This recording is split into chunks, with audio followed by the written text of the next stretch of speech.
आजच्या व्हिडिओमध्ये आपण 19चा पाढा तयार करण्याची क्लुप्ती अभ्यासणार आहोत.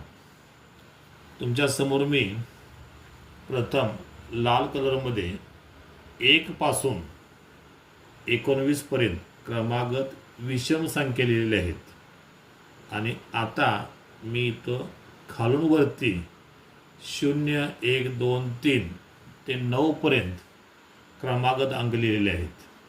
आणि आता जर आपण त्या संख्या अभ्यासल्या तर 19 19 19 2 38 19 57 19 चौक 76 19 5 95 19 6 114 19 7 133 19 8 152 19 9 171 आणि 19 10 190. अत्यंत सोप्या अशा पद्धतीने आपल्याला 19चा पाढा तयार करता येतो. आपणास पाढा पाठ करण्याची कोणतीही आवश्यकता नाही.